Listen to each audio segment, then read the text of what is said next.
as someone who was born and raised in Texas, as someone who's spent their entire lives going to races at the Texas Motor Speedway, as someone who was at the race this weekend, I just have to say, yeah, this race was pretty boring.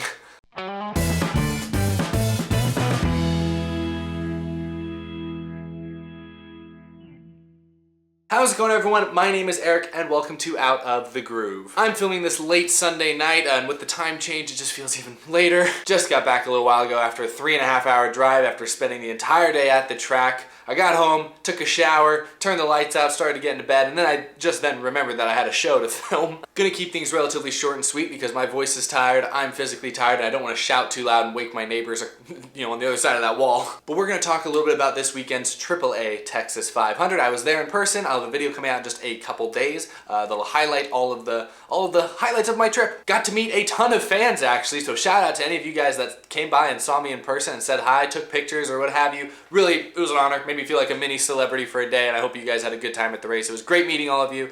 So I have a lot of great highlights to show from this race. Got up close with a ton of drivers, got good shots of the cars, obviously. It was a great overall day, but the race itself, sure, left some to be desired. So let's talk about it. I'll talk about the point standings and some of the actual drivers a little bit later in the show, but I want to start out by talking about Texas Motor Speedway as a track because I was at the race. I didn't really check social media because, I don't know, I have terrible internet reception. I have internet connection at the track, so I really wasn't checking social media, but watching the race, it was kind of boring. Kevin Harvick, who's he's popular, but he's not a fan favorite, dominated pretty much all three stages. There were moments where it looked like maybe Ryan Blaney or Joey Logano could beat him, but most of the race it felt like it was within Kevin Harvick's grasp. No big wrecks or anything to shake things up. You had a few penalties or pit road issues for some playoff drivers that mixed things up a little bit, but mostly we kind of knew how the race was going to go pretty early on. When the race ended and I finally had a chance to check my phone, most of the reaction, to be expected, was pretty negative about the race. That most people were basically calling for Eddie Gossage's head, it seemed like. And I want to address that a little bit because I've been to Texas Motor Speedway, I think 9 or 10 times now, something like that, over a decade. So I've seen all different types of Texas Motor Speedway iterations, and I want to give my thoughts on this track. It has 2 dates on the Cup Series schedule, and I'm sure that makes a lot of fans kind of angry. I want to give you kind of the backstory. I want to kind of explain what we saw on Sunday. Texas Motor Speedway is not a good racetrack right now for the Cup Series. It's recently repaved. It was recently reconfigured back before the start of the 2017 season where they widened turns 1 and 2 and reduced the banking, flattening them a little bit. Every track needs to be repaved at some sort. I can't really hold that against Texas Motor Speedway. I was at the race in 2016 where it rained maybe for about 20 minutes. Didn't even rain that hard, just a little sprinkle, and the race got delayed for 6 hours as a result. I was at that race, and they couldn't get the track dry because the old surface was just leaking too much. There was too many weepers on the track. It was absorbing the moisture too much. They couldn't dry the track. It took them 6 hours, and that was just unacceptable. I knew at the time, this is unacceptable. They need to repave this place as much as we may not want them to. We can't have a tiny little rain shower for 15-20 minutes cause a 6-hour delay. So I never had a problem with them repaving Texas. It's just a bullet you kind of have to bite with most all tracks at some point. And it was Texas's time. It hadn't been repaved since it was opened in the late 90s, so it was due. The thing is, they then also reconfigured it. They decreased the banking and all that, like I just said. And that's something that I don't think anyone asked for, and I don't really know why or how it happened. I don't know if it was like something that some lower level employee brought to the top or if it was something that Eddie Gossage himself just said, yo, let's make the track flatter. But no matter the why, the fact that it happened and the fact that they've flattened turns 1 and 2 or reduced the banking over there has ruined the track. Before the reconfiguration and repave, Texas Motor Speedway was virtually a clone of Atlanta Motor Speedway and Charlotte Motor Speedway. All 1.5 miles, all 24 degrees of banking, all had the quad oval on the front stretch, I guess Atlanta was a little different because it has an older track surface, wears tires down a little bit more, and Charlotte had yellow walls. But all 3 of these tracks are pretty much the same. So I have to think that maybe Texas was thinking, hey, we'll make ourselves a little different.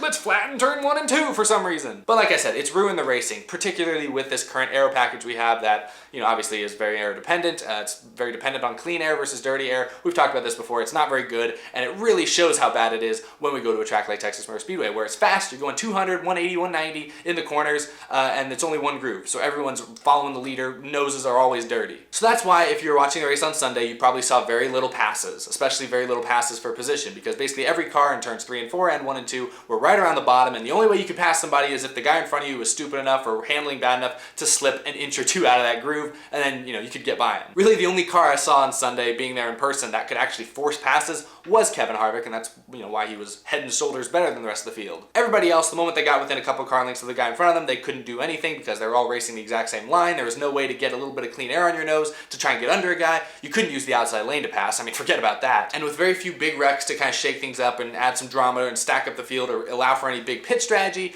ultimately the race was kind of dull. It just kind of played out as a straightforward race would. You know, Harvick led in the beginning, led in the middle, a little bit pitch strategy shook things up, but pretty quickly he found his way back to the lead and won the race. That's how it was. So for everyone saying that the race sucks, the race is boring, I mean, what did you expect? The race here in the spring was pretty good, actually. I think most people thought the Texas race in the spring was one of the better ones we'd had in recent years. And I think large part of that is because the track was a lot colder, or the temperature was a lot colder, I should say. And I don't know, I guess maybe that added grip and maybe drivers could handle and do more with the cars. I mean, I was at that race too, and I don't really know why that race was so much better than this one, to be honest. Anyway, long story short, I don't know why Texas Motor Speedway decided to reconfigure the track the way they did. I loved old Texas. I didn't mind that it was kind of a clone of Atlanta and Charlotte. You know, I live 6 states away from Atlanta and Charlotte, so I'm never going to go to those tracks. I liked having my own version fairly close by, so I don't know why they needed to change it. They've ruined what was otherwise a great 2-3 groove racing track to now one that is forever destined to really be a 1 groove track. At least as far as turns 1 and 2 are concerned, because even when the asphalt starts to wear, you're never going to run the wall in 1 and 2 the way it is now, like you used to. 3 and 4 will probably get better and maybe become pretty racy a few years down the line, but turns 1 and 2, because they're so flat now,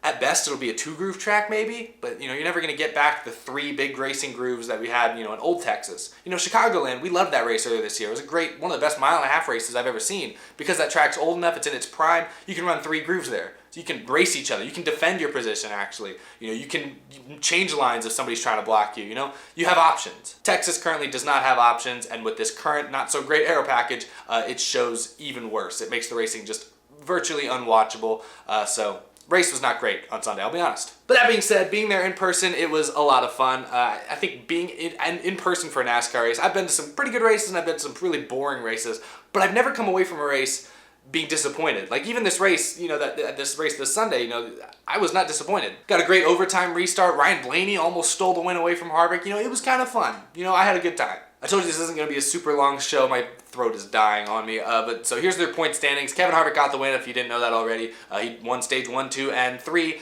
Easily cruised to victory. So both he and Logano are currently locked in. Martin Truex Jr. and Kyle Busch did not have great runs. They both ran into issues during Sunday's race, pit road related, but they still have pretty big cushions because they made pretty good recoveries. Kurt Busch is 25 back, Chase Elliott 39 back. You know, with 1 race to go in this round, basically everyone below that cut line is looking at, you know, win or go home. My big takeaway from this Texas race is, you know, coming into it, I thought that Kyle Busch and Kevin Harvick would be the 2 cars to beat in Sunday's AAA Texas 500, and it turns out Kyle Busch was basically a no-show. I thought Kyle Busch actually would have a good chance of winning the race. He was my pick. I thought that he would kind of take this as a chance to rise to the occasion. This is the last mile-and-a-half race of the schedule before we go to the championship at Homestead in a couple weeks. So I figured, you know, Kyle Busch, Kevin Harvick, Truex, Logano, all those guys would bring their best stuff. And, you know, hopefully, for Kyle Busch's sake, hopefully that wasn't his best stuff. Hopefully he was like a backup car from some race earlier this year, because he didn't look anywhere close to the level Harvick was on. And that's my big takeaway. This weekend, Kevin Harvick established himself as the favorite to win the championship. You know, at the beginning of these playoffs, I picked Kyle Busch. You know, I acknowledge Harvick was probably the second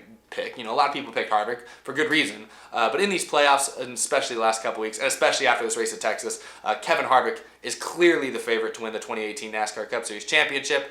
I think after that you can look maybe at Logano and Truex as the second and third best options. I mean, they both ran in the top 5 for a large portion of Sunday's race this weekend. But who was never near the top 5 and spent a lot of the race a lap down after making mistakes on pit road? That was Kyle Busch. And Kyle Busch, ever since winning the race at Richmond, you know, like 6 races ago, which was a short track race, has not looked good. He's looked fine. He has not looked like a championship contender. He's looked like, you know, a 5th to 6th place car every week. And that's good enough to get you into this round, and with all those bonus points he has, he'll probably make it to Homestead, but he's not winning Homestead. For sure not with the performance we've seen lately. And if, you know, Sunday's race at Texas is any indication, his Homestead program may not be great. You look at these guys on this grid, Kyle Busch hasn't really won any stages. He won the race at Richmond, yes, but he was terrible the first 2 stages. He really, Kyle Busch isn't winning stages in these playoffs. Kevin Harvick, meanwhile, is winning stages and winning races. He finally won this race at Texas after sweeping the stages. He won stages at Dover. He could have won that race. Martin Truex Jr. is winning stages, and like last week at Martinsville, it looked like he should have won the race. Joey Logano's winning stages and winning races now. And even Chase Elliott has won some stages and has a couple wins in these playoffs. Kyle Busch, meanwhile, he got that win at Richmond like 6 races ago.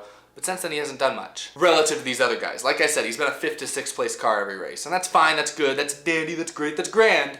But you're not winning the championship with a 5th place car. It's not happening. The only guy that's ever done that in this current format, I guess, is maybe 2016 Jimmy Johnson. He probably had a 5th place car in that race, took advantage of Carl Edwards and Joey Logano wrecking to win that championship, but I don't expect Kyle Busch to be that lucky. Good recovery by both he and Martin Truex Jr. this weekend at Texas. Both had issues on pit road. Both fell multiple laps down at some points during the race. Thanks to those late strings of cautions at the end, they were able to get back on the lead lap and salvage decent finishes out of it. Truex ended up with the top 10. So that's why they are still looking pretty good as far as points are concerned. It's a must-win for Chase Elliott, Clint Bowyer, Kurt Busch, and Eric Almirola going into ISM next week. I'll have a video up in just a few days talking about that race, giving you my final predictions heading into that one.